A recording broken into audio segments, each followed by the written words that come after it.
Good morning or good afternoon, and welcome to this special offering of We Rest.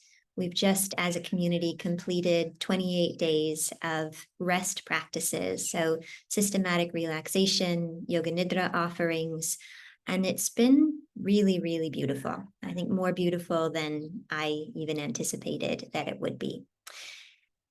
The group has made themselves vulnerable and undergone what I think will be transformational, if not immediately, then over the months to come. And I'm really happy to be able to extend this experience to all of you who are interested in joining today as well. So why rest this time of year, and specifically on this day? The winter solstice, I think, offers a really special opportunity for us to pause and to reflect and to go inward and revisit some of the parts of ourselves that have been long neglected, if not outright exiled, usually because of their association with pain. And this is an opportunity for us to go in and sort of carry the banner of peace with us to see if it's possible to reacquaint ourselves with these exiled bits and pieces and see if it's maybe the right opportunity to begin to invite them home and reintegrate them into the wholeness of our being so that we can move forward with a little more power, a little more grace, a little more compassion for ourselves and for others. Before we start the formal practice, we'll repeat our sankalpa, which is how we start each of our practices of either we rest or we rise. And we'll enjoy the daily prayers. And we'll also get to gaze into a candle for a little bit to just pause and reflect on the innate qualities of both darkness and light. But before we do even that, I want to just read a little bit from one of my favorite books that is very poetic and rich in its description of this opportunity to go through the darkness, to make our way a little bit more powerfully back into the light. So the book is called Belonging, Remembering Ourselves Home by Tokopa Turner. And I'm going to just read a couple of different brief excerpts from her chapter on initiations by exile. I hope you enjoy it as much as I do. Though we may think of belonging as a static place of attainment, it is actually dynamic. If you've ever watched flowers filmed with time-lapse photography, you've seen how they don't open in a single continuous movement, but contract right before opening wider. Belonging must also allow for alternating phases of contraction and expansion, apartness and togetherness. Even the forms of belonging that are enduring, such as a good marriage or engaging vocation, only perpetuate through our willingness to allow them to grow and change shape. The healthiest forms of belonging allow for and even require periods of exile or separation in order to mature into greater capacities. When the individual's needs are at odds with the group or relationship, they must break into new ground, either by choice or by divine intervention. More often than not, we either resist, ignore, or reject these calls to attrition. We leave our roots planted in the shallow soil of false belonging for whatever benefits they might be affording us. But even if we haven't been listening to the early warning signs of restlessness, doubt, and longing, one day a strong gust of fate will blow through our lives and knock us right out of that soil. Whether by way of an accident, a physical illness, or a sudden loss or crisis, life will have its way with us. The door slams shut on your old way of life. The way home is completely lost.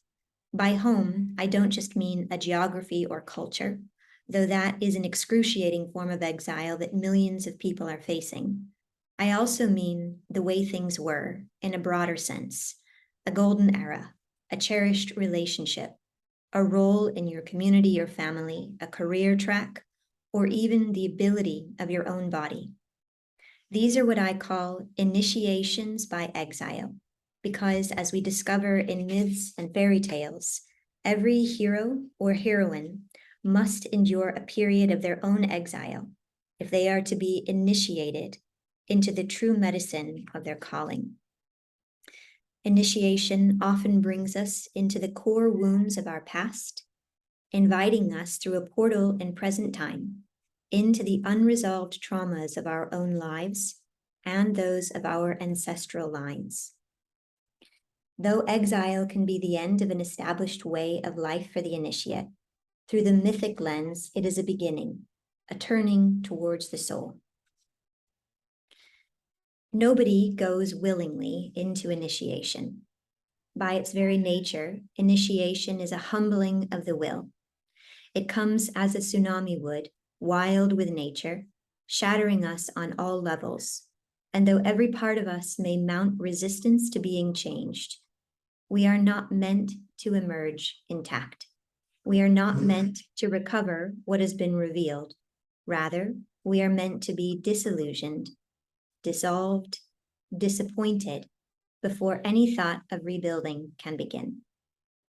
The oldest known myth about descent into initiations is the Sumerian story of Inanna.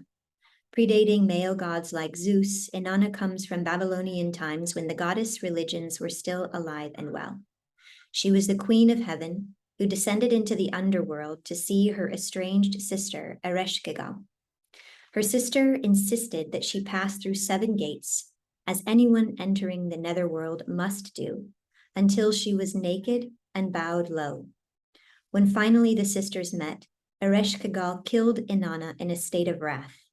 But then, in her grief, Ereshkigal handed the body over to Inanna's consorts, who brought her back to life. This story is about surrendering our upper world regalia and making true contact with our darkness and the grief that accompanies the loss of our illusions about another and about ourselves. In exile, we must do as the goddess Inanna did, surrendering layer after layer of armor and adornment until we are bare. We must then undergo a symbolic death of the old life in order to be reborn with greater resilience and a holy assignment to carry forward. The initiated adult has learned to withstand uncertainty, has paid a debt to the gods through their loss and their grief, and has decided to make beauty with their life as the future ancestor that they are. One of the big reasons that many of us cling to false belonging is that braving into a more genuine life requires a terrifying initial descent. There's a gripping scene in the documentary Touching the Void, a film about 2 climbers in the Peruvian Andes, when one of the climbers falls 300 feet into an icy crevasse. He is dangling there, suspended by a rope, unable to climb out for more than 24 hours, when finally he decides to cut his own rope and fall into the darkness. To his amazement and disbelief, not only does he survive, but he finds a tunnel at the bottom of the crevasse, which leads into the open, where he is eventually rescued. It is this lowering down into the very isolation you feel, coming to know its proportions, that enables you to tunnel outwards into a greater intimacy with your life. But like cutting the rope without any sense of what lies below, you must first come to terms with the potential costs of severing ties. As our climber must have considered, cutting ties can mean a final gruesome death. As lovely as awakening may sound, it often means the complete obliteration of life as you knew it. As Jung famously wrote, there is no birth of consciousness without pain. Whether you meet with the ravages of grief, the anger for all that's been taken from you, or the bitterness that refuses to trust love again, there is much to be learned from the gatekeepers of the underworld. As they make themselves known, you may not be ready to welcome them, but if you recognize them as the threshold guardians that they are, you might at least be willing to pay them your curiosity. The feeling of disconnection and numbness that afflicts so many people's lives comes from habitually absenting ourselves from our difficult experiences. Like the climber who'd rather die dangling on his rope, we are terrified of sinking down into those places we refuse to inhabit. The grief for what we've lost or never had, the longing for a worthiness we don't feel, the unknown of it all threatens to swallow us whole. So instead, we live in an anxious suspension above our fears and loneliness. But as the Persian poet Hafiz wrote, don't surrender your loneliness so quickly. Let it cut you more deep. Let it ferment and season you as few human and even divine ingredients can. There is always a sacrifice to be made on the way to belonging, whether it is breaking with friends, family, security, or convention. Something of real value that you've depended on must be relinquished. This is a ruthless phase of elimination. It strips you of everything that is not alive and growing so that you can find your true way of going in the world. The word sacrifice is not really about self-denial, as we've been taught, but comes from the root to make sacred. In order to make an honest encounter with the unknown, something of great value must be given up, lest we cling to an old version of ourselves. And in making that sacrifice, there is a transfer of power. In naming and releasing it, we own that which used to own us. The energy locked up in our conformity is liberated for our benefit and conscious use. Sometimes the sacrifice is of our own willfulness. In exile, we are invariably made vulnerable for a time so that we can perceive a more mythic calling. The challenge is to surrender our own plans for getting ahead so that the greater good can come through. If we can take a step outside of time, renouncing our ego's urgency for progress, we have a chance at being danced, being sung into the greater song of things. This free fall is the turning point in the story when the heroine sees what she's been missing. Sacrifice is a show of trust in the unknown. It is the pruning that redirects your energy toward the life of becoming, like quitting a job only to have an opportunity appear the same afternoon, or breaking up a bad relationship only to meet your true love. There is magic in sacrifice. Life is calling you toward it, and your severance of the tethers that bind you to outgrown forms is the answering of that call. Your willingness to step into the emptiness from which all life springs is a show of devotion to your own belonging. The reverberations of a previous or false belonging don't instantly cease because you've decided to relinquish them. Depending on how deeply and authentically we entered into those relationships, our tethers may be tenacious and painful to release. They continue on as echoes in our dreams long after we've moved on, and they can make us feel ambivalent about our choice. There is nothing wrong with this ambivalence. It is one of the necessary lengths of grieving that we must endure for anything we loved dearly. Our old belongings have been necessary in every way to our becoming. They've prepared us to know our own love. They have shown us by example or by contrast what makes our heart soar and where it feels deprived. And before our old life will release us, it must be thanked for its great service to our becoming. It gave us a taste of what it could be like, even in our idealism, to be in union with others, to contribute to a shared dream, to live for something greater than our life alone.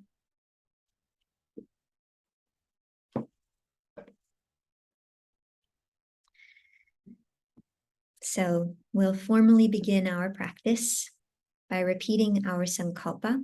And that's going to pop up into your chat, and you're welcome to read along with me or simply close your eyes and listen.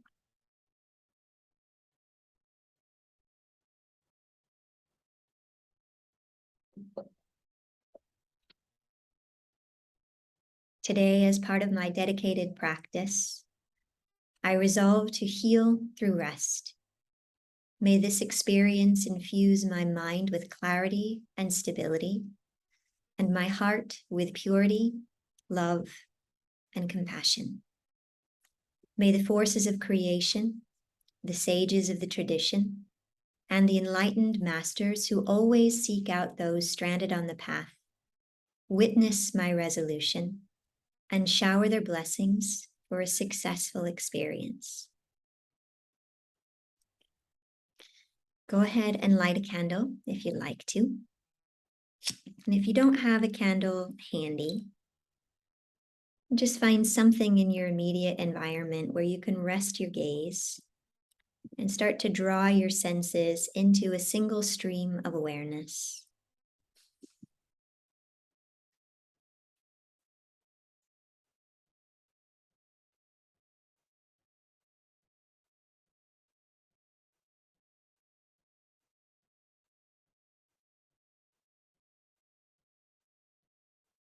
Wherever you're resting your focus, begin to pour all of yourself into that single stream.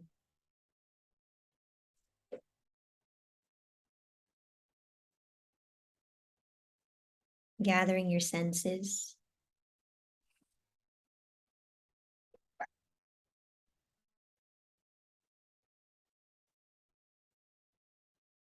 And inviting them to rest.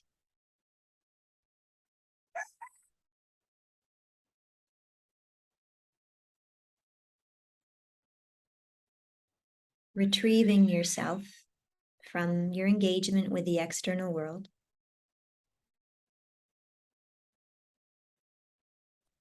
And drawing that engagement inward.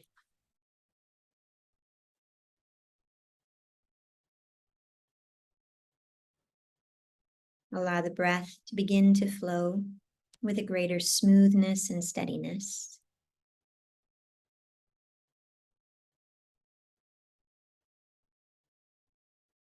The breath dropping effortlessly into the belly.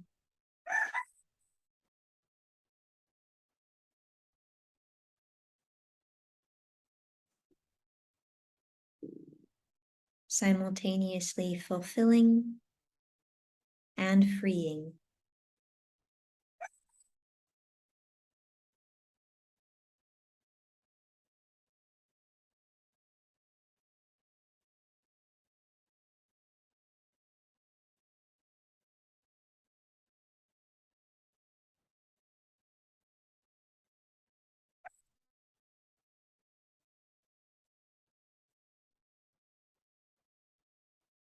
Just for a moment longer as we gaze into the flame,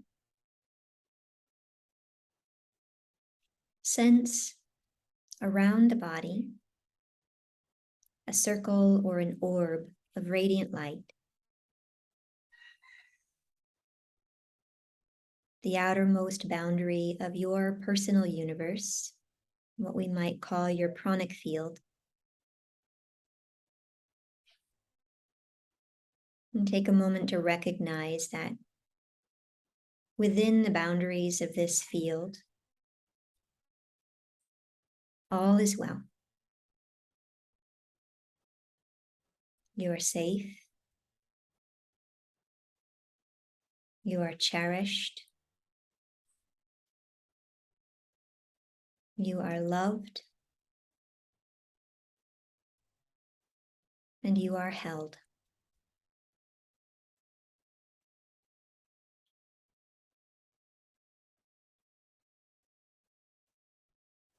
And allow yourself to feel a sense of profound gratitude.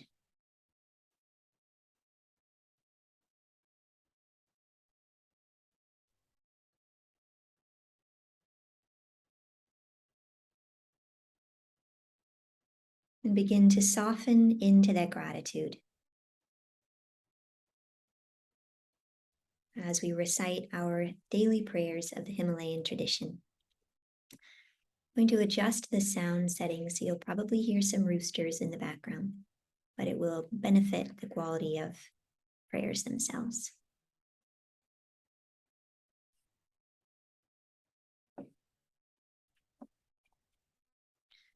And continue to gaze into the flame if you'd like. Close the eyes or bring your focus to the screen if you'd like to chant along.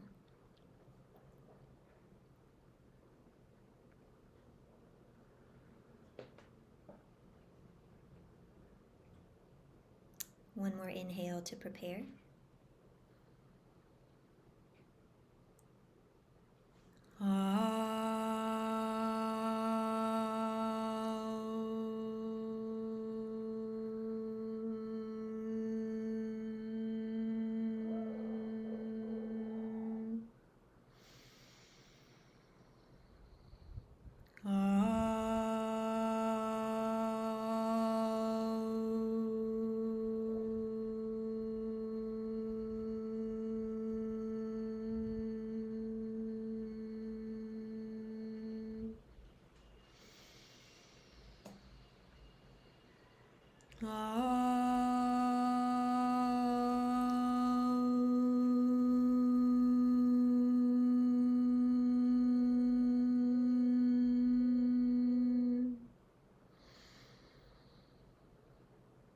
Guru Brahma,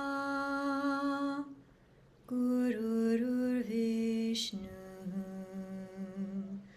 Guru Devo Maheshwara, Guru Sakshat Param Brahma, Tasmai Shri Gurave Namaha. Asato Ma Sadagamaya, Tamaso Ma Jyotirgamaya, Mrityorma Amritam Gamaya.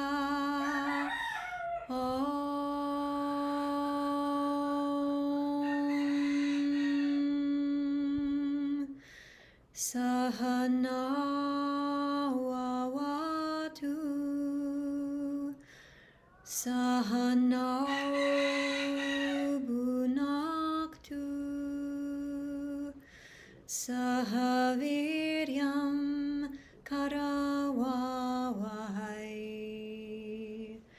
Tejasvinavaditamastu, Ma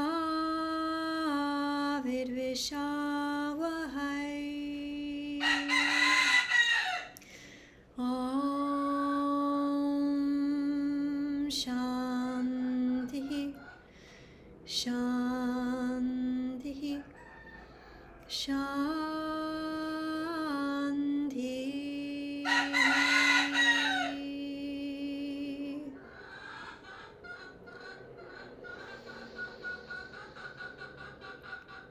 Shiva Shaktya Yuktu Yati Bhavati Shakta Prabhavitum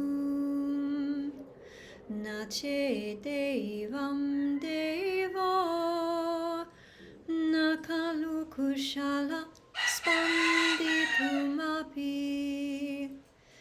Athastvam Aratyam Harihara Virinchati Birapi Pranantum Stotum Va Katamakrita Punyaha Prabhavati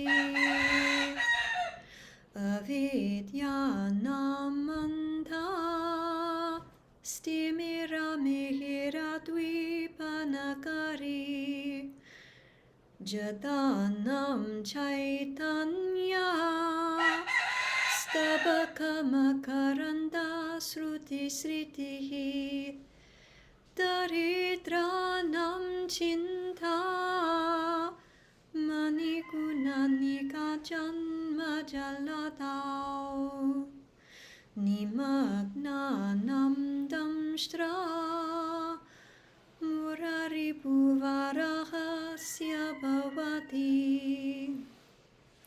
Sudasindurmadye Suravitapivati parivrite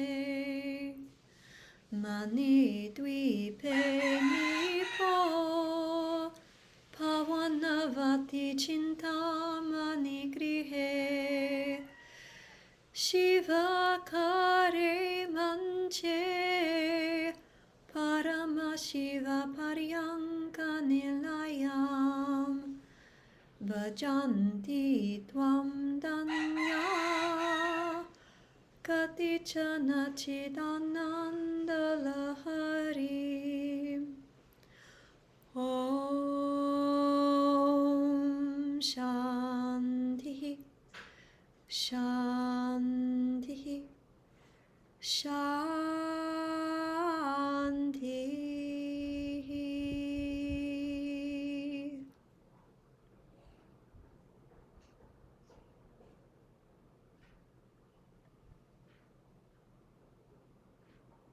Om Bhurбhuvah Swaha Tatsaviturvarenyam Bhargo Devasya Dhimahi Dhyo Yonah Prachodayat Om Bhurбhuvah Swaha Tatsaviturvarenyam Bhargo Devasya Dhimahi Dhyo Yonah Prachodayat Om Bhurбhuvah Swaha Tatsaviturvarenyam Bhargo Devasya Dhimahi Dhyo Yonah Prachodayat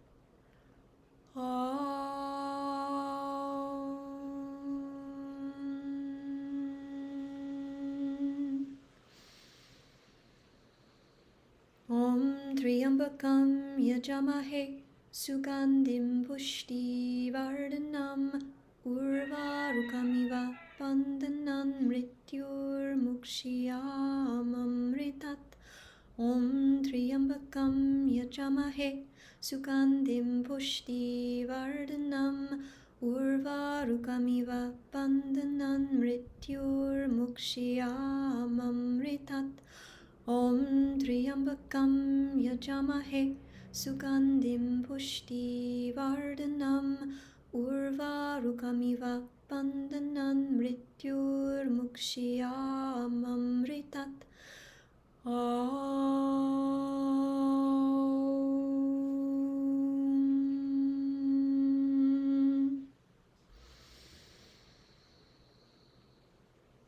Om Anubhadraha Kritavayantu Vishvato Darabdaso Aparitasa Udpitaha Devano Yatha Saramidvrite Asanna Prayavo Rakshitaro Dive Dive Om Anubhadraha Kritavayantu Vishvato Darabdaso Aparitasa Udpitaha Devano Yatha Saramidvrite Asanna Prayavo Rakshitaro Dive Dive Om Anubhadraha Kritavayantu Vishvato Darabdaso Aparitasa Udpitaha Devano Yatha Saramidvrite Asanna Prayavo Rakshitaro Dive Dive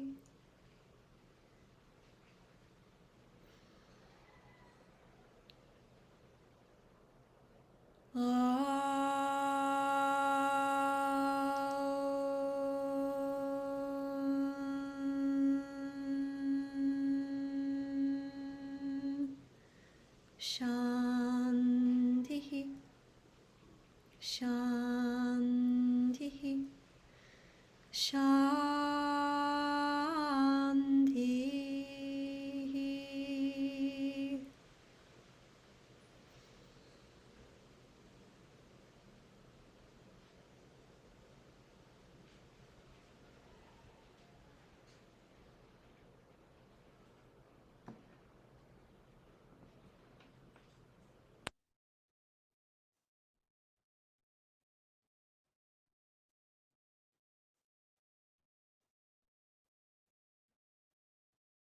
Soften into diaphragmatic breath and bring awareness to the opening of the nostrils.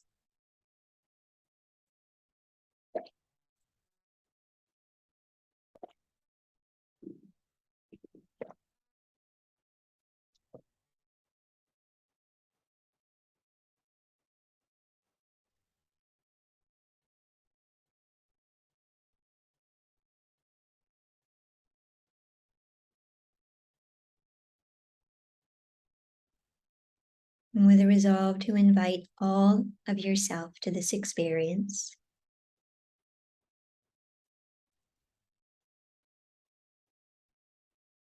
prepare for a brief round of Nadi Shodhanam, creating Vishnu Mudra with the dominant hand, curling index finger and middle finger in toward the base of the thumb and bringing the palm of the hand toward the face. Enjoy a gentle inhale through both nostrils. Slow exhale through the right.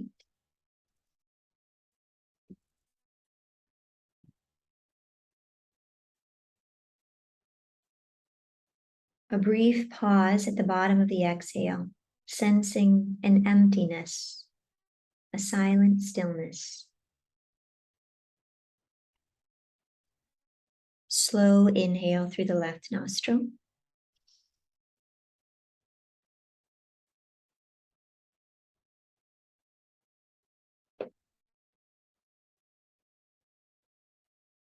Retain the breath at the top of the inhale, sensing a vast, open spaciousness.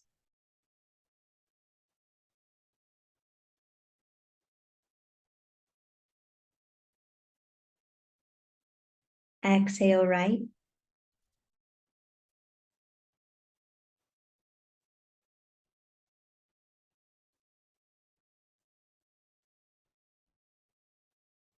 Suspend the breath at the bottom of the exhale. Emptiness.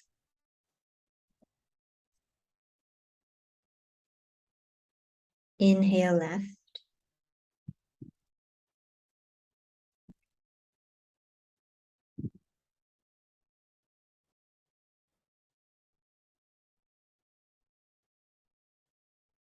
Retain the breath.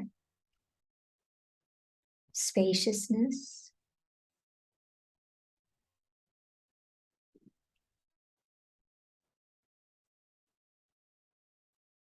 Exhale right.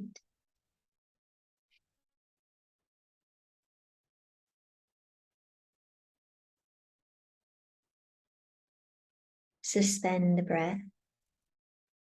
A dark, quiet, empty stillness.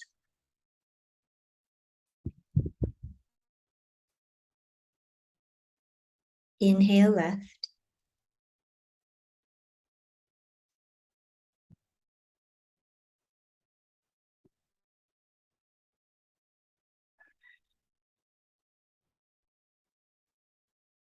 Hold the breath, sensing an eternal spaciousness.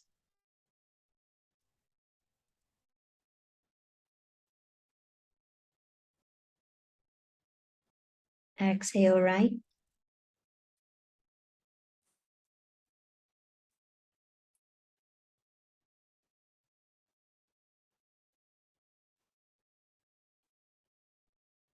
Suspend the breath.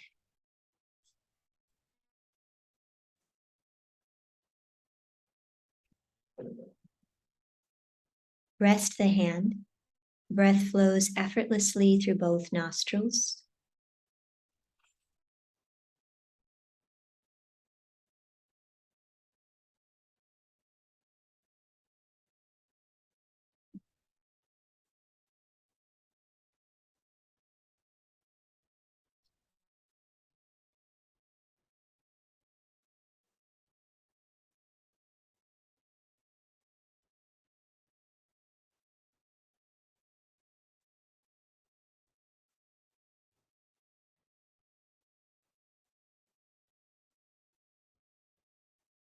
Vishnu Mudra once again. Inhale through both nostrils.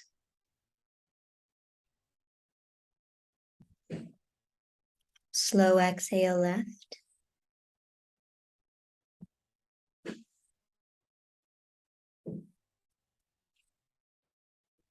Pause at the bottom of the exhale. Effortless stillness.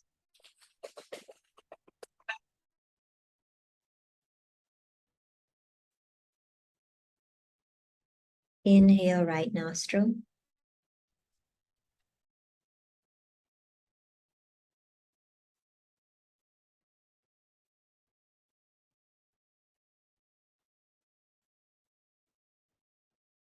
Retain the breath. Vast spaciousness.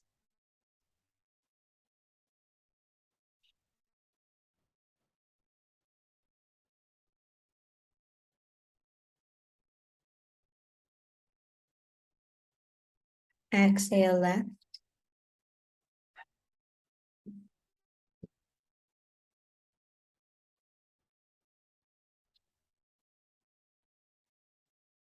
Suspend the breath. Soft, silent stillness.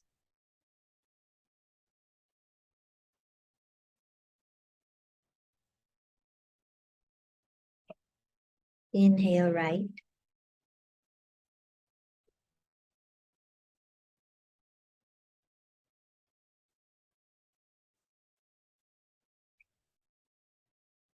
Retain the breath.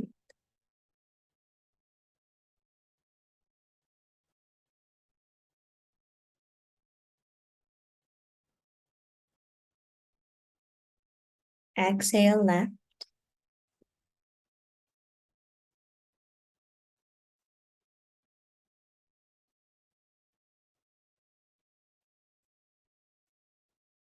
Suspend the breath.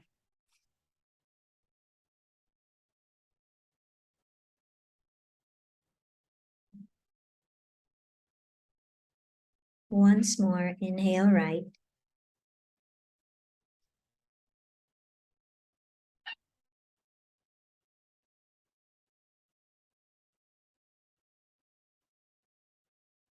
Hold.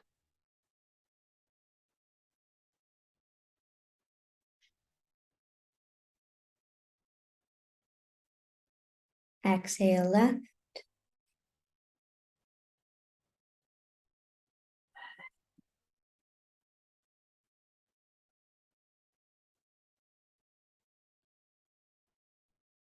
Pause.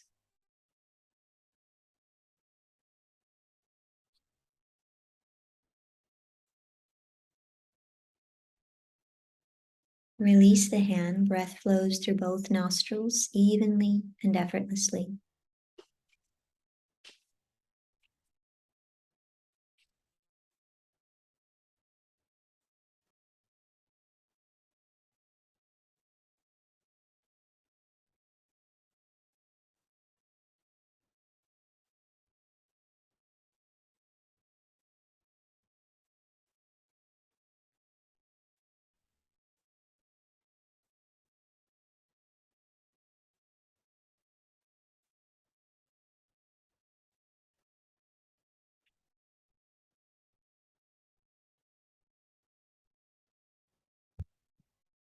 Maintaining this soft, internally oriented awareness, make your way to Shavasana, lying down as comfortably as you can, providing yourself whatever support you might need.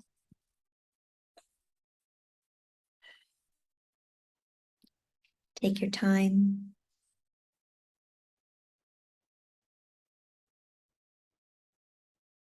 Move gently.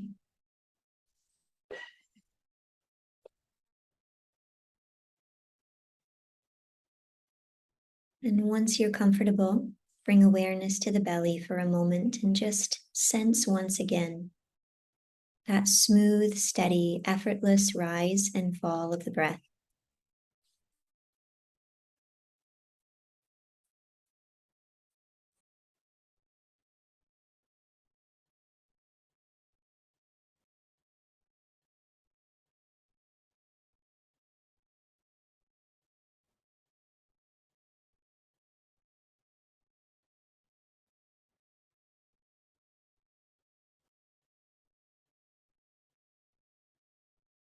And then draw awareness to the points of contact between the body and the earth, or whatever you're resting on.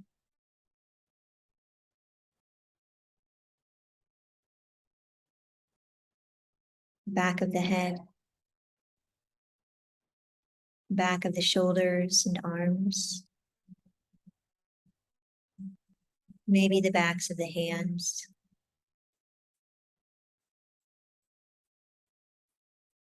along the back body, buttocks, backs of the thighs and calves, heels of the feet.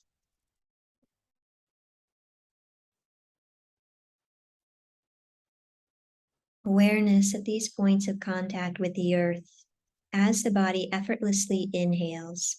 Sense the earth itself rising to greet the body, warm, stable, fertile. And as the body exhales, sense the body softening more heavily into the support of the earth.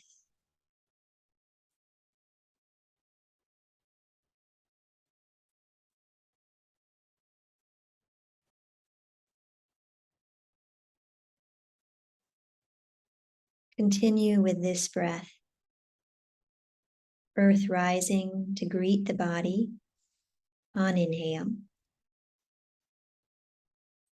Body releasing heavily into the support of the earth on exhale. And count these breaths backward from 10 to 1. The breath grows more and more effortless. The body soft and heavy and still.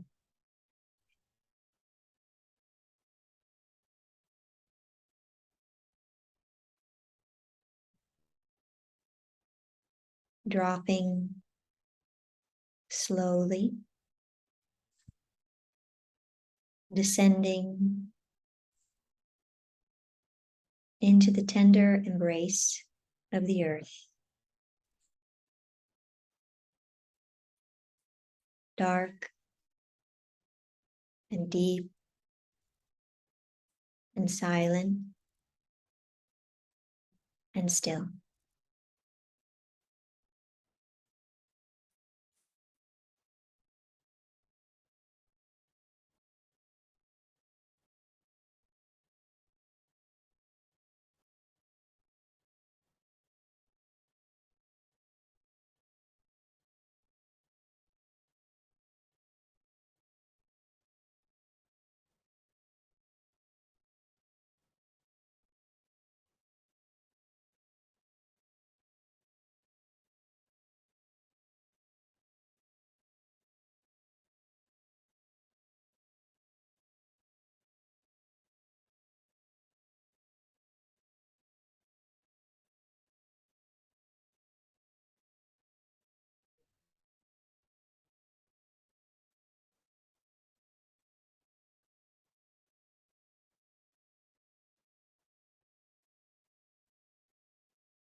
Sense the depth of the darkness in and around the space of the body.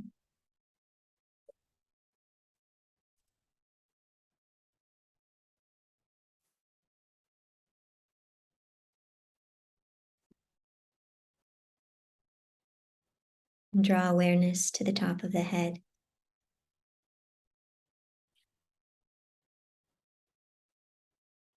Softening into the depth of the darkness at the space at the top of the head.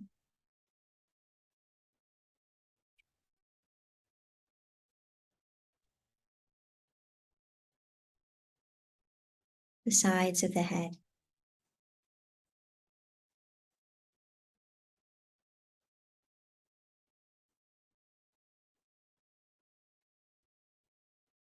the darkness across the forehead,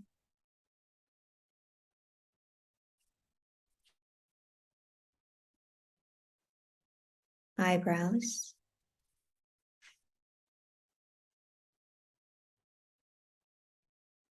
pure darkness in and around the eyes,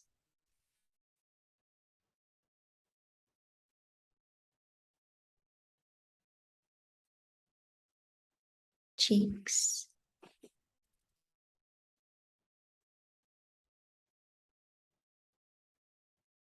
temples,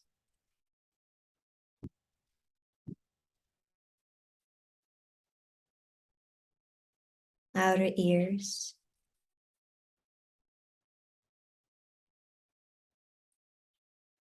inner ears, the vast, silent darkness,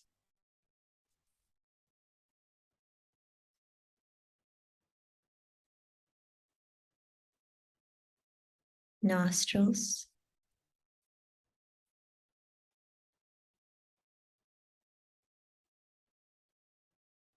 jaw,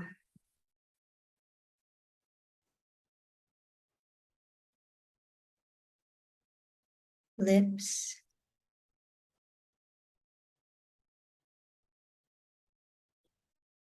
the inside of the mouth,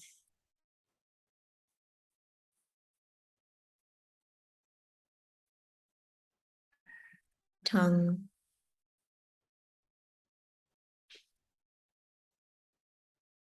center of the throat, deep darkness, collarbones,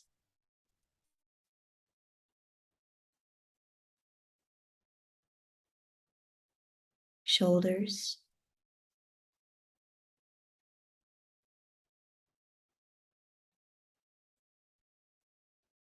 upper arms,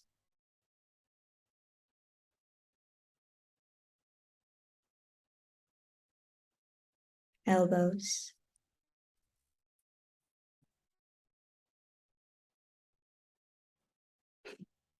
lower arms,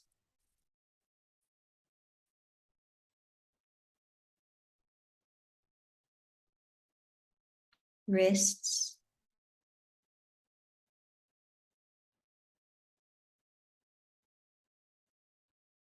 palms,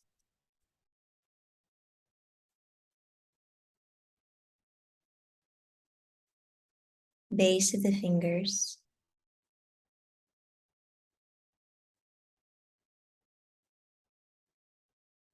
fingertips,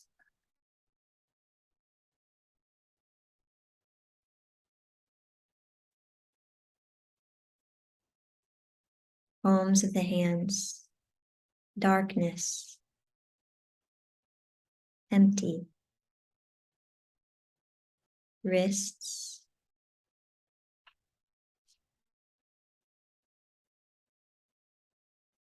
lower arms,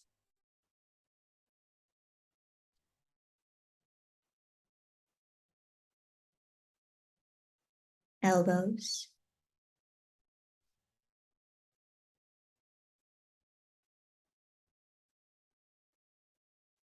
upper arms,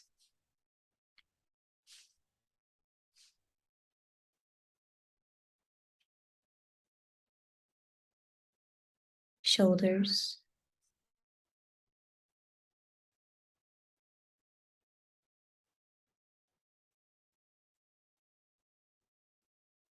cavern of the chest,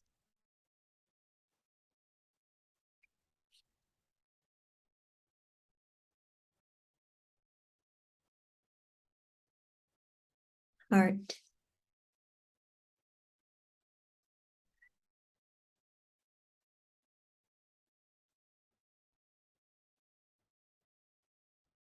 abdomen,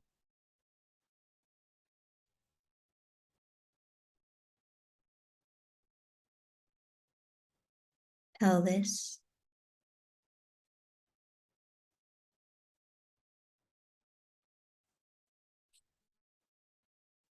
upper legs, a darkness, deep, silent and still. Knees,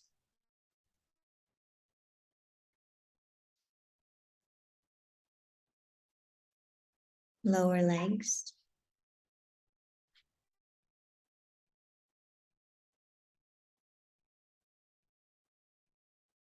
ankles,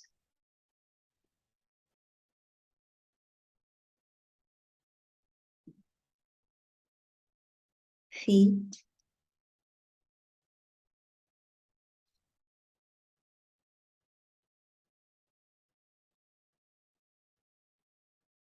base of the toes,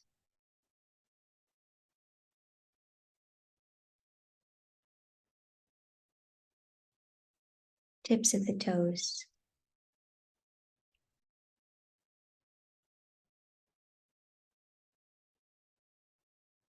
soles of the feet,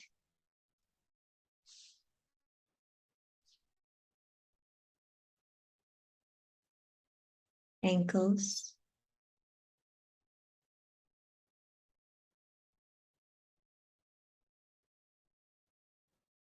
lower legs,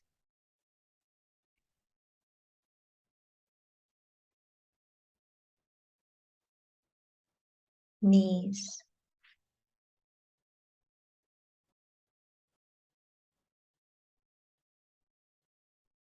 upper legs,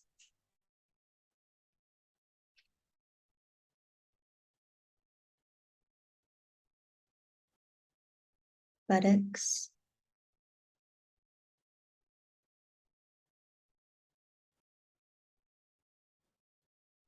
back body,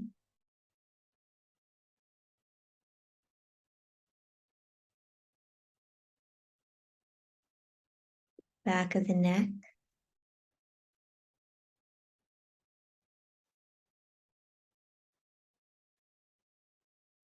back of the head,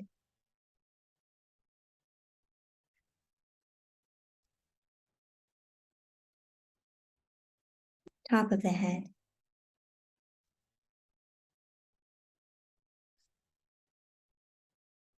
darkness sweeping down through the space of the body from the top of the head to the tips of the toes and tips of the fingers.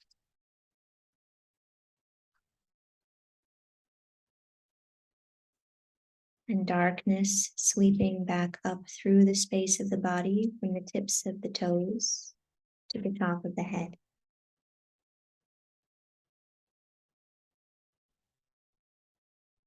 A beautiful, rich darkness sweeping from the top of the head down through the space of the body to the tips of the toes. And darkness sweeping from the tips of the toes back up through the space of the body to the top of the head. Once more, dark emptiness sweeping through the space of the body, descending to the tips of the toes. And darkness ascending from the tips of the toes to the top of the head. Darkness descending one last time from the top of the head to the tips of the toes. Awareness rests now in the space of the body.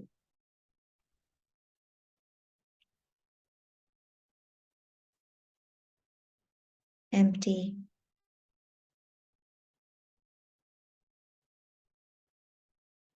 silent,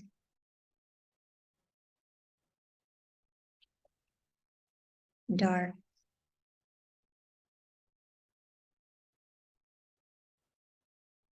rich, ripe,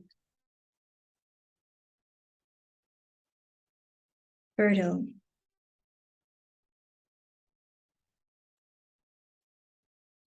empty,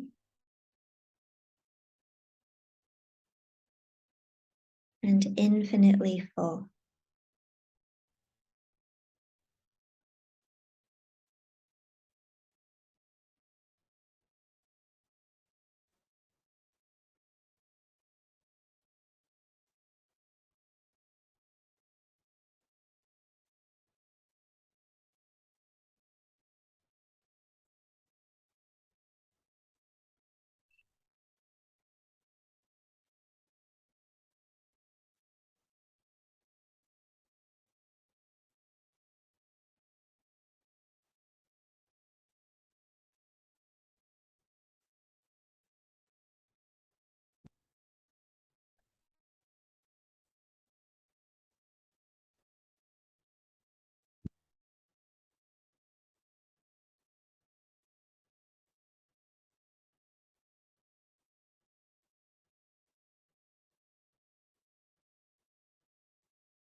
Awareness begins to gather at the center of the heart.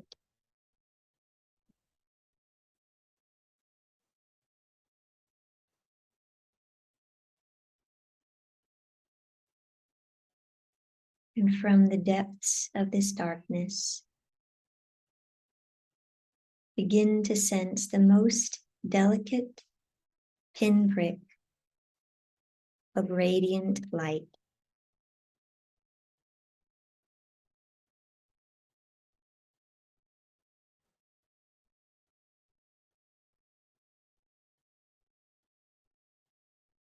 This very delicate point of light at the center of the heart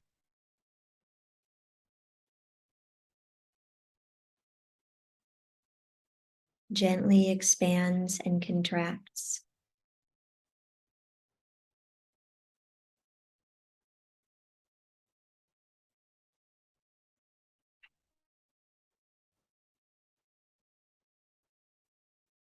And there's a sense, a knowing that this delicate, radiant light is held tenderly in the darkness.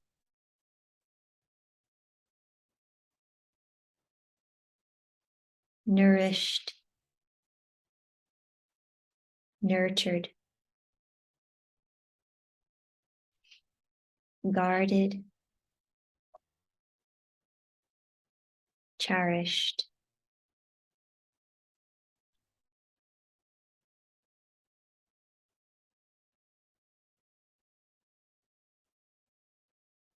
And as this delicate light begins to grow,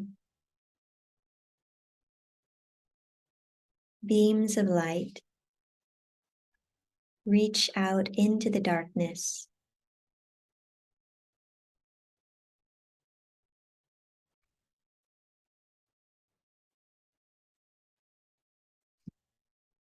in an expression of gratitude, tenderness, and love.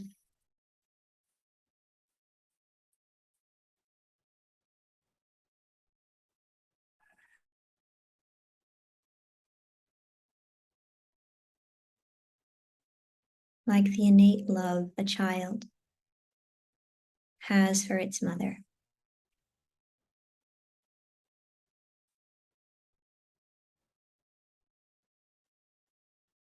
And like a mother, the darkness continues to nourish, to support, to love this light as it grows.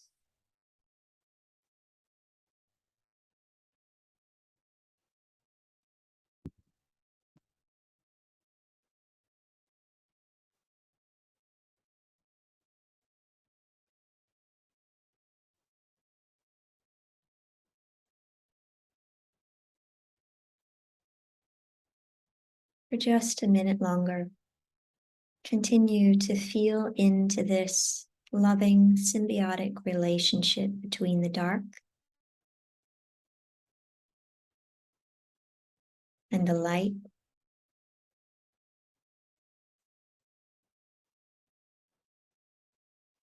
between the unknown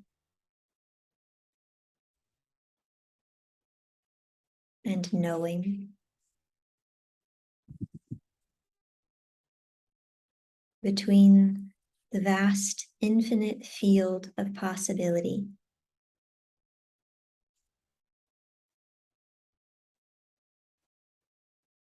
and that which becomes real.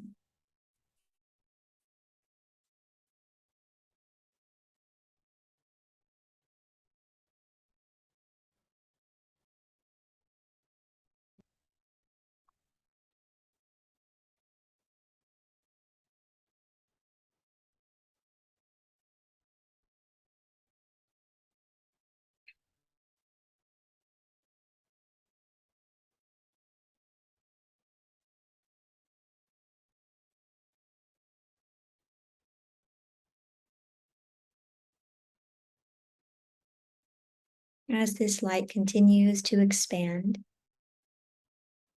it continues to contract as well. Each contraction can be experienced as an embrace by the darkness, and each expansion a courageous reaching outward of the light.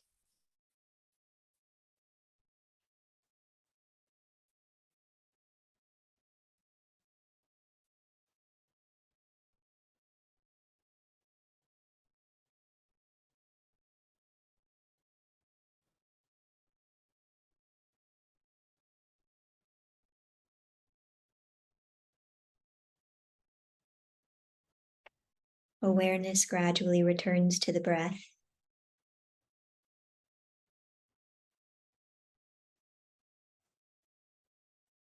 And just as the light expands and contracts, we observe the ongoing exchange of inhale with exhale.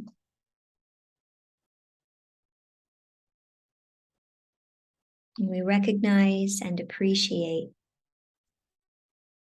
the value and the necessity of both.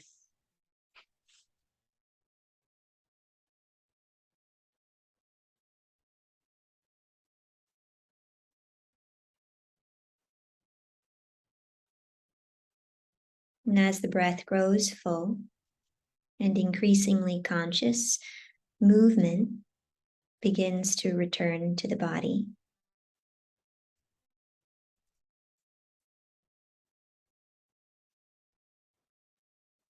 The body has permission to move in any way that it desires.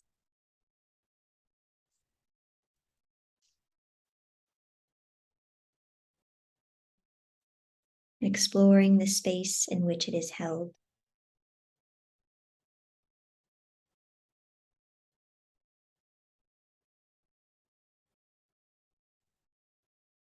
Eventually, knees bend, and we roll to one side, resting for a moment longer in a fetal position.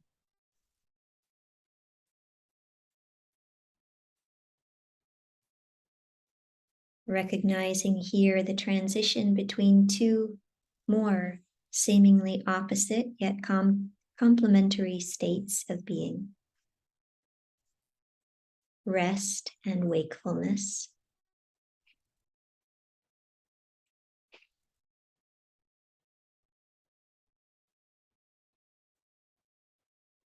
And when it feels appropriate, rise to a comfortable seat.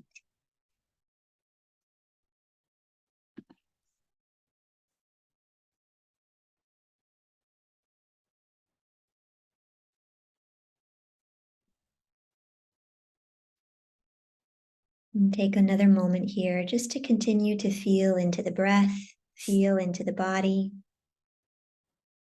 feel into the simultaneous presence of darkness and light.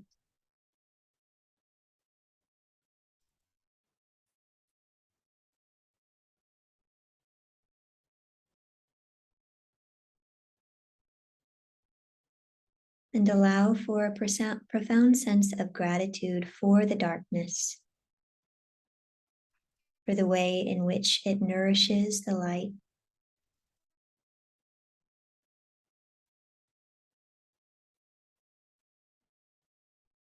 in ways both known and unknown,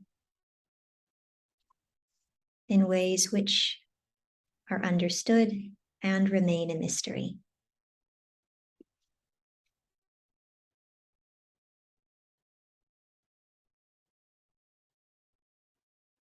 Feel free to bring the palms together, rub the hands, generating the presence of warmth and tenderness and sensitivity. And place the palms lightly over the eyes. Enjoy another breath here in the darkness.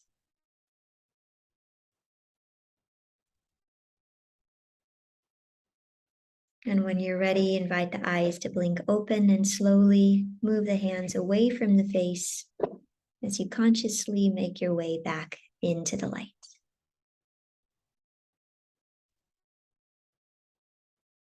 And we'll conclude our practice with our offering, which once again will pop into the chat if you'd like to read along, or you can just listen.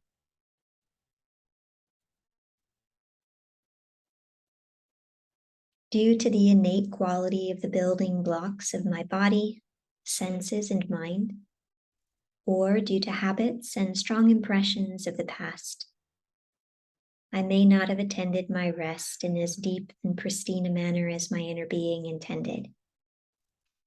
And yet I pray to the forces governing my inner and outer worlds to accept the fruits of my practice as a pure and unblemished offering.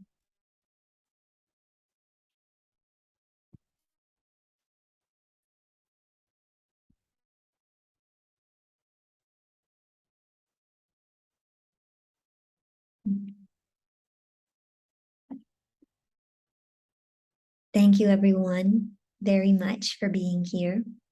Whether you are here just for today or if this is the conclusion of your 28 days of rest.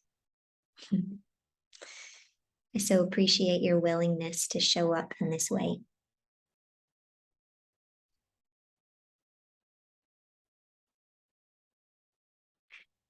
Have a beautiful day and enjoy this longest night. Find some way to honor yourself and your darkness tonight if you can.